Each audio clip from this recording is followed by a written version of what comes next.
Jamaa harka fuudhee hordoftoota keetii yerootu bakkamoon akkam jirtanii nagaa galata gurtaa sinis akka nagaa taatan abdiin qaba. Ijoollee Oromoo yuutuubii kee sabiskiraayib naaf godhuun laayik naaf godhuun na jajjabeessadha. Har'a namarratti biraankii hojjedhee yaadee innis boonee shawoo irratti biraankii hojjechuufanii yoo naa milkaa'aa ta'e wajjumaan ilaallaa ammana yaalaa fi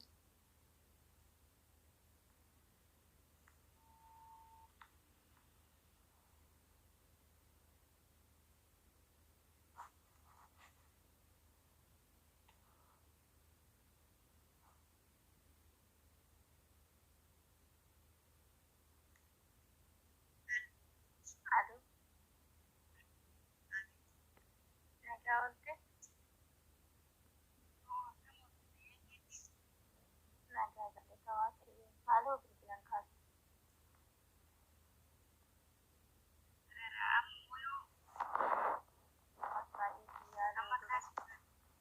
Dura si yaalaa ture. Baay'ee tokko si yaalaa ture garuu ati sagaltee illee nama laatti.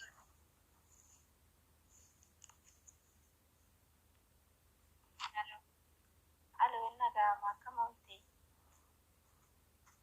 Nagaa galata rabbii fayyaa keetii ati jirtaa wajjin akkam?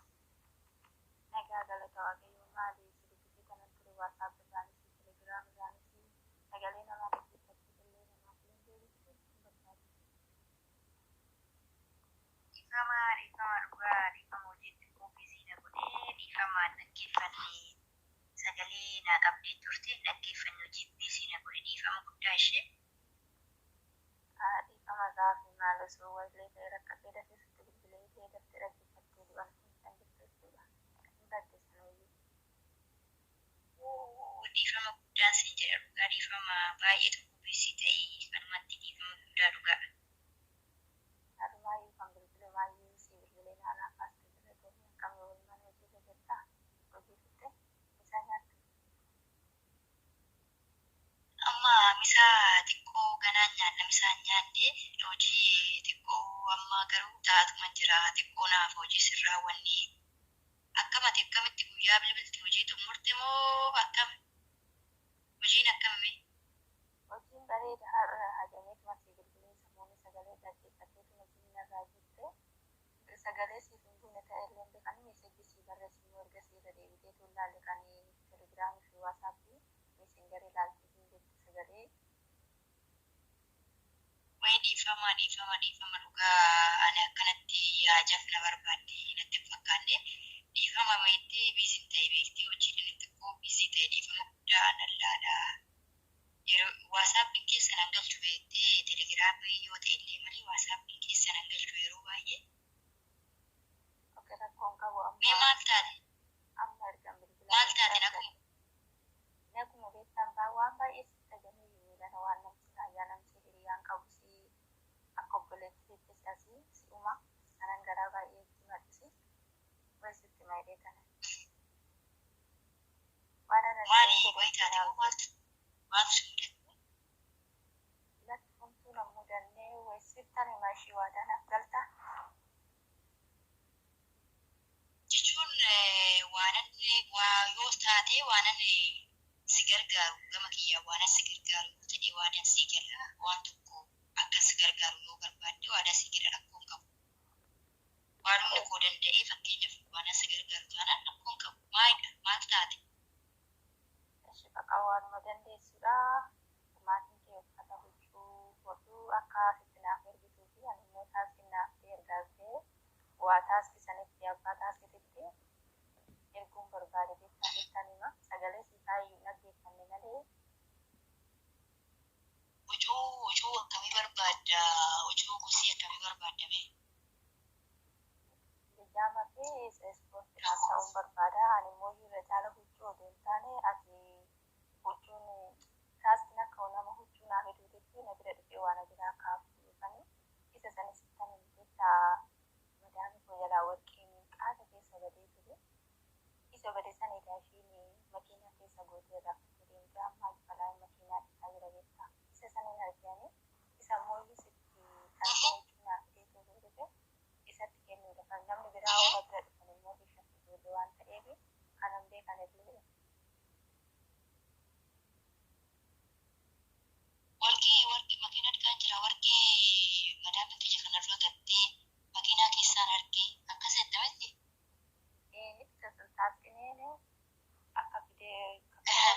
dhufe namicha taasichatti kun kenna inni immoo deebi'ee waan isa akka nama hiikaasiisii firdeetitti sittiin kenna ani immoo bakka galuutti waan dhiyaadhe fi laki galuutti waan dhiyaadheef ati sirraa fudhadha boodatti as bira taa'uu silaa badee ani kaas naa deebistee jirti alo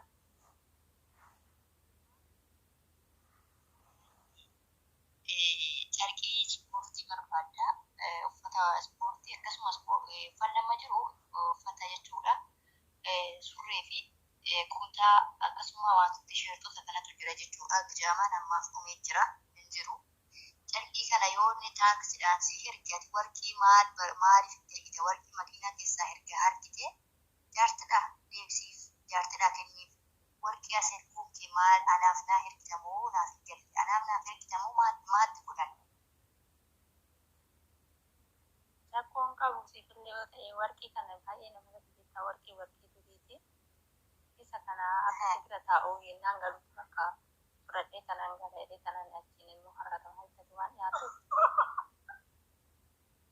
maal kolfitee baay'ee walitti dhugaa waaqa maal kolfitaree odoo isaan ta'ee nuufiin immoo warqiin badee dhabee qaata kan dhiisanii sittani maal dhaggeeffatu kan kolfitee amma ishiitu fuudhee dhuftee naan jiru doonitti illee Aras jedhan waan akkanaa akkasuma waan barbaadde gammadichaan waan barbaadde sin gargaara. Ani rakkoo walitti si mudate natti fakkaatu malee waan akkanaa hin rakkoo dhumaamee kunis dhagee yafki namaa maal si godha hanqiin namaa maal si godha ani waan kanarratti tasuma waan nama si deeggaruuti.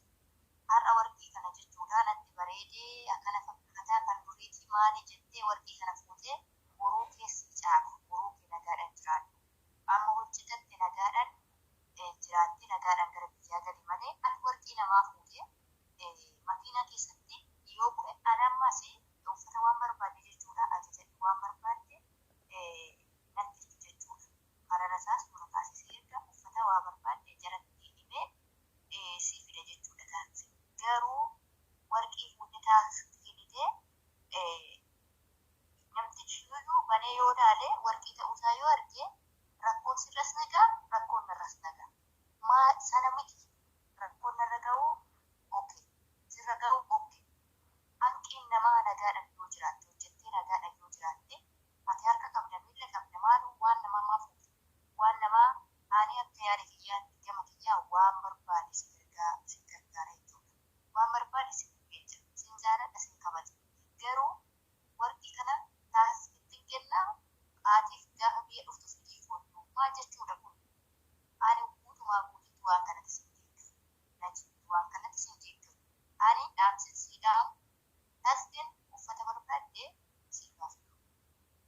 Dhagee siif hin galleela wanni asiin jechaaru siif hin galle amma huccuu ani maalirraa godharee uffata baay'een qaba kunuu lafa guutee jira ani immoo kanan barbaadeef sababa kanaan shakkan irra caala immoo warqii kana waan itti sime dura fuutee amma galuudhaaf kanan harkatti qabattee gadi nuti mul'istee naan jedhu kan dura gadi amata warra biyya kanaa hin beektamiti isaan itti sin kennu dhiisu bakka. Waan ajaa'ibaa dubbachaa jirta. Ati akkasuma uffata hin barbaanne garuu namichi warqii kana fuutee warqii kana namtichi diinatti kennuu fi ati taasisii barbaadde malee ati uffata hin barbaanne jechuudha. An gabaabumatti hanqii namaa maasiin godhu deebisii makiinaa yeroo dhiqu makiinaa keessaa harki jedhiitii deebisiitii jaartitti kennu.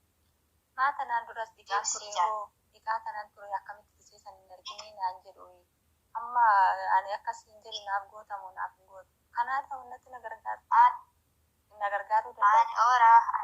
Ani immoo waan namaa ati siin jedhu atiiti yoo fakkeenya fi ati waan namaa ati lammaffaatti fakkeenya jaartiin kun fakkeenya meeshaa namticha kanatti fidate meeshaan kun yoo banan warqii ta'uusaa yoo beekan asittis anarratti rakkoo uuma sirrattis rakkoo warqiin fidee dhufee jara kanaa yoo jedhan anarrattis rakkoo guddaadha. Maal gochuu laala inni hojjetan kenna. Maal yoo laale hoo maal beekta? Yoo ilaalin jettaan ati namticha yoo laale maal beekta? Uffata keessa kaasitti ergaa uffata kana natti ta'uu didee deebisii kan biran na fayyada yeroo jedhee kanan isatti kenna. Maaloo nan dhukkubsi mataa kanaa hojii baay'ee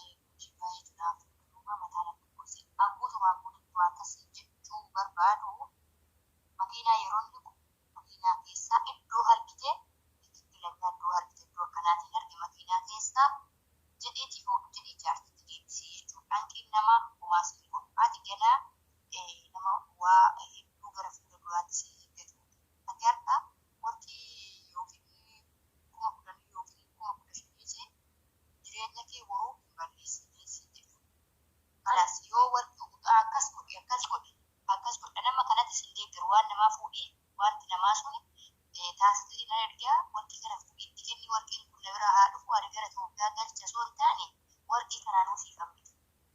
Anumti baasee si deeggaree si jennee warri kan fudhate jedha malee waan hin qabuun si gargaara malee waan namaa fuudhii waan namaa hin fayyadamne.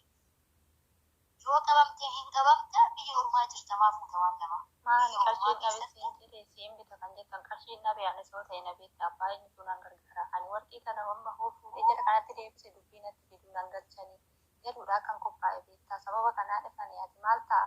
Ishii ati waa takka iyyuu hin godhin kafana kana akka achi naa ergitee natti bal'atee fitti taasisti nan kennaa na dhagaye. Isa kana waan itti kenne giseen deemutti immoo iyyuu akkuma amma kafana naaf ergituu kanatti gaafa isaaniis naaf ergitaanuu fudhadhee tanan gala. Suma bira haa taa'u ammaa fi warri hin beekanii akka waan uffata biraanis hundaan isaa jechiisee siif ergeetiif haa taa'u ati icciitiidhaan naa teechise. Okay, waa tokko sitti gaa. Waan siinti waan tokko sitti hima. Kan amma galuuf warqii kana yoo natti erga sababa natti. Warqii kana yoo ati hattee yeroo dabarsitu kana taasii kana arganii maaliif dhufe taasisu maaliif as dhaabbata taasii yeroo dhufu manatti baate balbala dura dhaabbata maaliif dhaabbata jedhanii yoo si fattashan warqii yoo itti kennitu iyyuu meeshaan kun maali jedhanii yoo jirtu jaartii ittisu yoo laalte ilmaan jaartii sanaa yoo laalan irra badii guddaa sitti fida. Kanaadhaa wanti keessa kan argee jettee wanti kennite waanuma tokko waan badii sitti fiduu qabu. Oo hattee gara biraa dabarsuu fi oo qabamte badii ati beekuu warqii keenya hatte kan jedhan poolisii keessatti fiduu danda'u sitti fidanii ifaanii kan waan ta'e maaltu kana si galche haadha maaltu si galche maaloo nan daddabsiisin irraa rabbi maal taate. Rabbi natti waamin ka haga hiriyaa na gorsite atis du'a jalaa nan baastu kana naan jetta. Yoomaa miti an deemu bakka sibichaa hiriyaan qabaatine. Noonu akkasi jedhani yoomuyyuu waan namaa fuudhii biyya ormaa akka jirtu waan an beekuuf waan iddoo ati dogoggortetti si deeggaru iddoo ati dogoggortetti dogoggorattee sitti muukuu dirqama. Waan namaa fuudhiitii har'a warqii kana fuudhiitii dhoksiitii warqii kana baay'ee bareeduudha. Fidina biraa an fuudhee Itoophiyaa si galchaa midhaan jedhee akkasii rukutuwan. Kana amani jechuudha. Ani gama waan tokko yoo rakkatti gama kootiin amma hin dandeessi gargaara. Waan namaa fuudhi. Ati waan namaan jiraadhu siini. Illooli waa tokko qofa hima. Maal natti himta? Ani warqii si fuunee warqii si fi jammaatii jalaa hin banne biraan si gootee qabamu.